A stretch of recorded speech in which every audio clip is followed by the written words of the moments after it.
गायत्री की गुरु दीक्षा भाग 9। प्रथम भूमिका मंत्र दीक्षा। जीवन का प्रथम चरण भू है। व्यक्तिगत तथा सामाजिक व्यवहार में जो अनेक गुत्थियाँ उलझने कठिनाइयाँ आती हैं, उन सब का सुलझाव इन अक्षरों में दी हुई शिक्षा से होता है। सांसारिक जीवन का कोई भी कठिन प्रश्न ऐसा नहीं है जिनका उत्तर और उपाय इन अक्षरों में न हो। इस रहस्यमय व्यवहारिक ज्ञान की अपने उपयुक्त व्याख्या कराने के लिए जिस गुरु की आवश्यकता होती है, उसे आचार्य कहते हैं। आचार्य मंत्र दीक्षा देते हैं। मंत्र का अर्थ है विचार, तर्क, प्रमाण, अवसर, स्थिति पर विचार करते हुए आचार्य अपने शिष्य को समय समय पर ऐसे सुझाव, सलाह, उपदेश गायत्री मंत्र की शिक्षाओं के आधार पर देते हैं जिनसे उसकी विभिन्न समस्याओं का पथ प्रशस्त होता चले। ये प्रथम भूमिका है। इसे भू क्षेत्र कहते हैं। इस क्षेत्र के शिष्य को आचार्य द्वारा मंत्र दीक्षा दी जाती है। मंत्र दीक्षा लेते समय शिष्य प्रतिज्ञा करता है कि मैं गुरु का आदेश अनुशासन पूर्ण श्रद्धा के साथ मानूंगा। समय समय पर उसकी सलाह से अपनी जीवित नीति निर्धारित करूंगा। अपनी सभी भूलें निष्कपट रूप से उनके सामने प्रकट कर दूंगा। आचार्य शिष्य को मंत्र का अर्थ समझाता है और माता गायत्री को यज्ञोपवीत रूप से उसके देता है।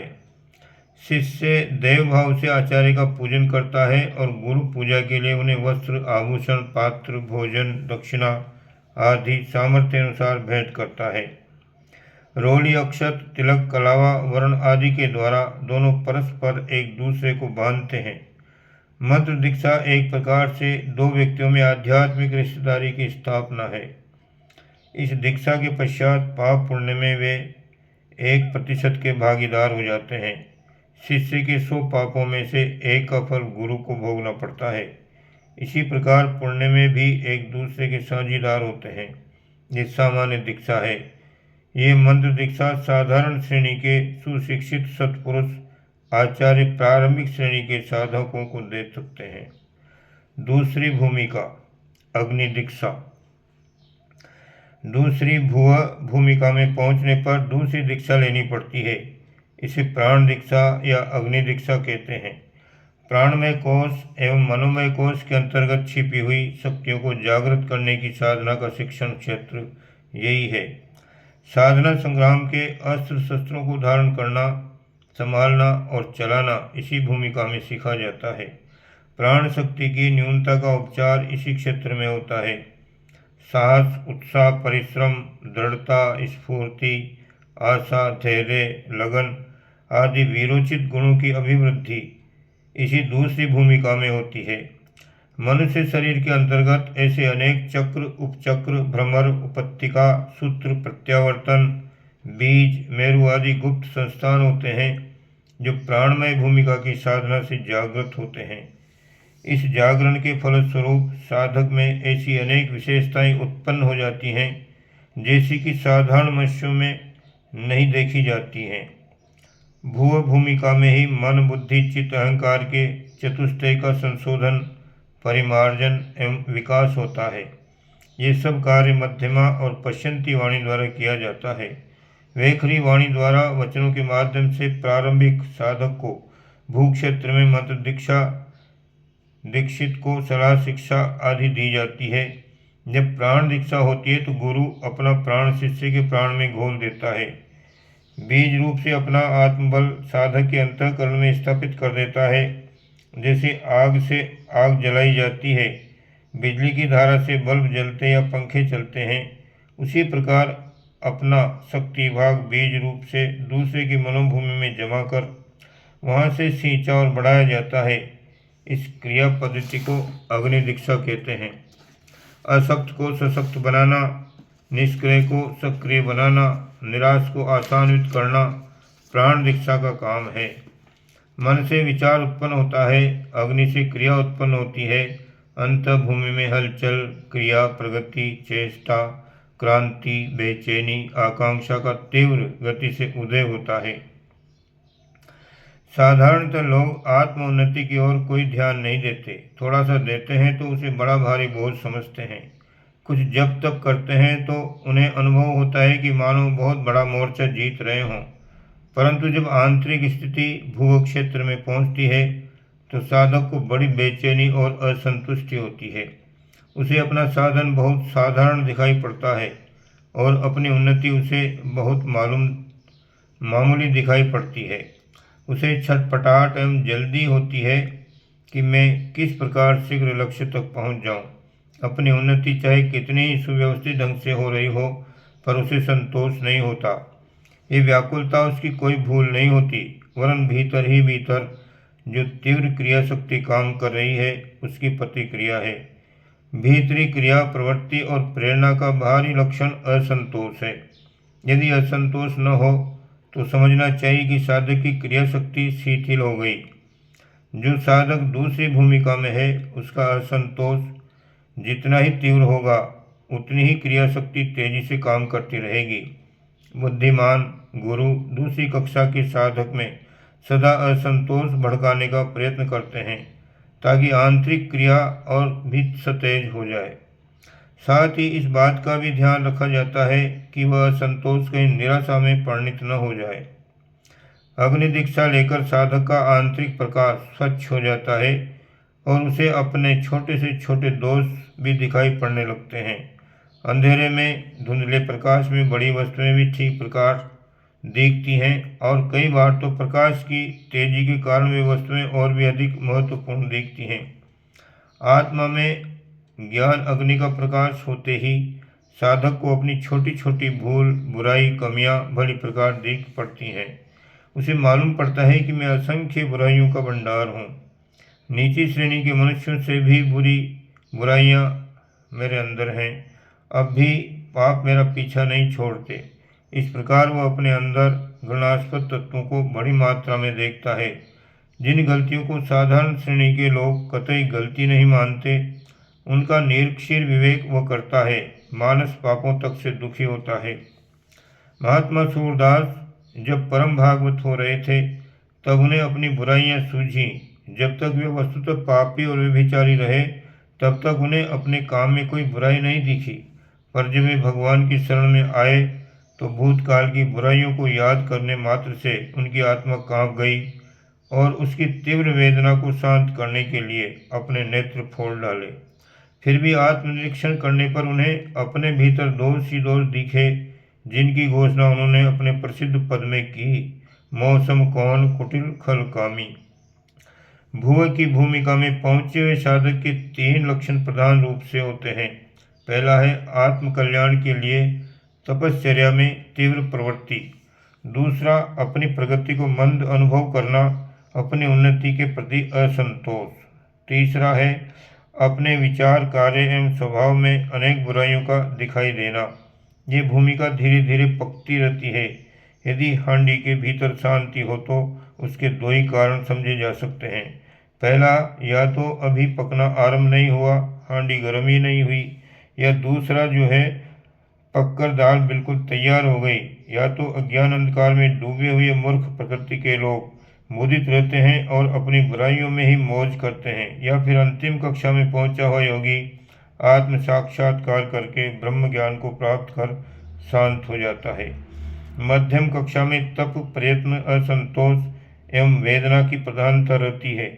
क्योंकि यह स्थिति आवश्यक है, इसे ही आत्मा का अग्नि संस्कार कहते हैं। इसमें अंतःकरण का परिपाक होता है। शरीर को तपश्चर्याओं की अग्नि में और अंतःकरण को असंतोष की अग्नि में तपाकर पकाया जाता है। पूरी मात्रा में अग्नि संस्कार हो जाने पर न तो शरीर को तपाने की आवश्यकता रहती है और न ही मन को तपाना पड़ता है। तब वह तीसरी कक्षा स्व की शांत भूमिका को प्राप्त करता है। मंत्र दीक्षा के लिए कोई भी विचारवान, दूरदर्शी, उच्च चरित्र, प्रतिभाशाली सत्पुरुष उपयुक्त हो सकता है। वो अपनी तर्क शक्ति और बुद्धिमत्ता से शिष्य के विचारों का परिमार्जन कर सकता है। उसके सुविचारों को, भ्रमों को सुलझाकर अच्छाई के मार्ग पर चलने के लिए आवश्यक सलाह, शिक्षण एवं उपदेश दे सकता है। अपने प्रभाव से उसे प्रभावित भी कर सकता है। अग्नि दीक्षा के लिए ऐसा गुरु चाहिए जिसके भीतर अग्नि पर्याप्त मात्रा में हो। तप की पूंजी का जो धनी हो, दान वही कर सकता है जिसके पास धन हो। विद्या वही दे सकता है जिसके पास विद्या हो। जिसके पास जो वस्तु नहीं वह दूसरों को क्या दे सकता है।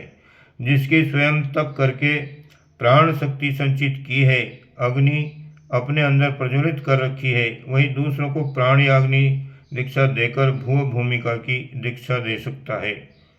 तीसरी भूमिका ब्रह्म दीक्षा। तीसरी भूमिका स्व है। इसे ब्रह्म दीक्षा कहते हैं। जब दूध अग्नि पर उठाकर नीचे उतार लिया जाता है और ठंडा हो जाता है, तब उसमें दही का जामन देकर जमा दिया जाता है। फलस्वरूप वो सारा दही बन जाता है। मंत्र द्वारा दृष्टिकोण का परिमार्जन करके साधक अपने सांसारिक जीवन को प्रसन्नता और संपन्नता से ओतप्रोत करता है। अग्नि द्वारा अपने कुसंस्कारों, पापों, भूलों, कसायों, दुर्बलताओं को जलाता है। उनसे अपना पिंड छुड़ाकर बंधन मुक्त होता है एवं तप की उष्मा द्वारा अंतःकरण को पकाकर ब्राह्मीभूत करता है। दूध पकते पकते जब रबड़ी, मलाई आदि की शक्ल में पहुंच जाता है, तब उसका मूल्य और स्वाद और भी बढ़ जाता है। पहली ज्ञान भूमि, दूसरी शक्ति भूमि और तीसरी ब्रह्म भूमि होती है। क्रम से एक के बाद एक को पार करना पड़ता है। पिछली 2 कक्षाओं को पार कर साधक जब तीसरी कक्षा में पहुंचता है, तो उसे सद्गुरु द्वारा ब्रह्म दीक्षा लेने की आवश्यकता होती है। ये परावाणी द्वारा होती है। वेखरी वाणी द्वारा मुँह से शब्द उच्चारण करके ज्ञान दिया जाता है। मध्यमा और पश्यंती वाणियों द्वारा शिष्य के प्राणमय और मनोमय कोश में अग्नि संस्कार किया जाता है। परावाणी द्वारा आत्मा बोलती है और उसका संदेश दूसरी आत्मा सुनती है। जीव की वाणी कान सुनते हैं, मन की वाणी नेत्र सुनते हैं, हृदय की वाणी हृदय सुनता है और आत्मा की वाणी आत्मा सुनती है। जीव वेखरी वाणी बोलती है, मन मध्यमा बोलता है, हृदय की वाणी पश्यंती कहलाती है और आत्मा परावाणी बोलती है। ब्रह्म दीक्षा में जीव, मन, हृदय किसी को नहीं बोलना पड़ता। आत्मा के अंतरंग क्षेत्र में जो अनहद ध्वनि उत्पन्न होती है, उसे दूसरी आत्मा ग्रहण करती है। उसे ग्रहण करने के पश्चात वह भी ऐसी ही ब्राह्मीभूत हो जाती है जैसा थोड़ा सा दही पड़ने से ओटाया हुआ दूध सबका सब दही बन जाता है। काला कोयला या सड़ी गली लकड़ी का टुकड़ा जब अग्नि में पड़ता है, तो उसका पुराना स्वरूप बदल जाता है और वह अग्निमय होकर अग्नि के ही गुणों से सुसज्जित हो जाता है। ये कोयला या लकड़ी का टुकड़ा भी अग्नि के गुणों से परिपूर्ण होता है और गर्मी, प्रकाश तथा जलाने की शक्ति भी उसमें अग्नि के समान होती है। ब्राह्मी दीक्षा से ब्रह्मभूत हुए साधक का शरीर तुच्छ होते हुए भी उसकी अंतरंग सत्ता ब्राह्मीभूत हो जाती है। उसे अपने भीतर बाहर चारों ओर सत ही सत दृष्टिगोचर होता है। विश्व में सर्वत्र उसे ब्रह्म ही ब्रह्म दिखाई पड़ता है। गीता में भगवान कृष्ण ने अर्जुन को दिव्य दृष्टि देकर अपना विराट रूप दिखाया था, अर्थात उसे वो ज्ञान दिया था जिससे विश्व के अंतरंग में छिपी हुई अदृश्य ब्रह्म सत्ता का दर्शन कर सके। भगवान सब में व्यापक है, पर उसे कोई बिरले ही देखते समझते हैं। भगवान ने अर्जुन को यह दिव्य दृष्टि दी जिससे उसकी ईक्षण शक्ति इतनी सूक्ष्म और पारदर्शी हो गई कि वह उन दिव्य तत्वों का अनुभव करने लगा जिसे साधारण लोग नहीं कर पाते। इस दिव्य दृष्टि को ही पाकर योगी लोग आत्मा का, ब्रह्म का साक्षात्कार अपने भीतर और बाहर करते हैं तथा ब्राह्मी गुणों से, विचारों से, स्वभावों से, कार्यों से ओतप्रोत हो जाते हैं। यशोदा ने, कौशल्या ने, कागभूषणी ने ऐसी दिव्य दृष्टि पाई थी और ब्रह्म का साक्षात्कार किया था। ईश्वर का दर्शन इसे ही कहते हैं। ब्रह्म दीक्षा पाने वाला शिष्य ईश्वर में अपनी समीपता और स्थिति का वैसे ही अनुभव करता है जैसे कोयला अग्नि में पड़कर अपने को अग्निमय अनुभव करता है। द्विजत्व की 3 कक्षाएं। पहला है ब्राह्मण, दूसरा क्षत्रिय और तीसरा वैश्य। पहली कक्षा है वैश्य। वैश्य का उद्देश्य है सुख सामग्री का उपार्जन। उसको मंत्र विचार द्वारा ये लोक व्यवहार सिखाया जाता है, वह दृष्टिकोण दिया जाता है जिसके द्वारा सांसारिक जीवन सुखमय, शांतिमय, सफल एवं समुन्नत बन सके। बुरे गुण, कर्म एवं स्वभावों के कारण लोग अपने आप को चिंता, भय, दुख, रोग, क्लेश एवं दरिद्रता के चंगुल में फंसा लेते हैं। यदि उनका दृष्टिकोण सही हो, 10 सूलों से बचे रहें, तो निश्चित ही मानव जीवन स्वर्गीय आनंद से ओतप्रोत होना चाहिए। क्षत्रिय तत्व का आधार है शक्ति। शक्ति तप से उत्पन्न होती है। 2 वस्तुओं को घिसने से गर्मी पैदा होती है। पत्थर पर घिसने से चाकू तेज होता है। बिजली की उत्पत्ति संघर्ष से होती है। बुराइयों के, त्रुटियों के, कुसंस्कारों के, विकारों के विरुद्ध संघर्ष कार्य को तप कहते हैं। तप से आत्मिक शक्ति उत्पन्न होती है और उसे जिस दिशा में भी प्रयुक्त किया जाए उसी में चमत्कार उत्पन्न हो जाते हैं। शक्ति स्वयं ही चमत्कार है। शक्ति का नाम ही सिद्धि है। अग्नि दीक्षा से तप प्रारंभ होता है। आत्मदान के लिए युद्ध छेड़ा जाता है।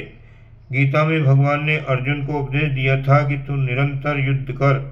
निरंतर युद्ध किससे करता? महाभारत तो थोड़े ही दिनों में समाप्त हो गया था, फिर अर्जुन निरंतर किससे लड़ता? भगवान का संकेत आंतरिक शत्रुओं से संघर्ष जारी रखने का था। यही अग्नि दीक्षा का उपदेश था। अग्नि दीक्षा से दीक्षित व्यक्ति में क्षत्रित्व का, साहस का, शौर्य का, पुरुषार्थ का, पराक्रम का विकास होता है। इससे वह यश का भागी बनता है। मंत्र दीक्षा से साधक व्यवहार कुशल बनता है और अपने जीवन को सुख, शांति, सहयोग एवं संपन्नता से भरा पूरा कर लेता है। अग्नि दीक्षा से उसकी प्रतिभा, प्रतिष्ठा, ख्याति, प्रशंसा एवं महानता का प्रकाश होता है। दूसरों का सिर उसके चरणों में स्वतः झुक जाता है। लोग उसे नेता मानते हैं, उसका अनुसरण और अनुगमन करते हैं। इस प्रकार उपर्युक्त 2 दीक्षाओं द्वारा वैश्य और क्षत्रिय बनने के उपरांत साधक ब्राह्मण बनने के लिए अग्रसर होता है। ब्रह्म दीक्षा से उसे दिव्य दृष्टि मिलती है। इसे नेत्रोन्मीलन कहते हैं। शंकर जी ने तीसरा नेत्र खोलकर कामदेव को जला दिया था। अर्जुन को भगवान ने दिव्यम ददामि ते चक्षुः दिव्य नेत्र देकर अपने विराट स्वरूप का दर्शन संभव करा दिया था। वह तृतीय नेत्र हर योगी का खुलता है। उसे वे बातें दिखाई पड़ती हैं जो साधारण व्यक्तियों को नहीं दिखती। उनको कण कण में परमात्मा का पुण्य प्रकाश बहुमूल्य रत्नों की तरह जगमगाता हुआ दिखाई पड़ता है। भक्त माइकेल को प्रत्येक शिला में स्वर्गीय फरिश्ता दिखाई पड़ता था। सामान्य व्यक्तियों की दृष्टि बड़ी संकुचित होती है। वे आज के हानि लाभ में ही हंसते रोते हैं, पर ब्रह्मज्ञानी दूर तक देखता है। वह वस्तु और परिस्थिति पर पारदर्शी विचार करता है और प्रत्येक परिस्थिति में प्रभु की लीला एवं दया का अनुभव करता हुआ प्रसन्न रहता है। विश्व मानव की सेवा में ही वह अपना जीवन लगाता है। इस प्रकार ब्रह्म दीक्षा में दीक्षित हुआ साधक परम भागवत होकर परम शांति को अंतःकरण में धारण करता हुआ दिव्य तत्वों से परिपूर्ण होता जाता है। इस श्रेणी के साधकों को ही धरती के देवता या भूसर कहते हैं। ओम शांति।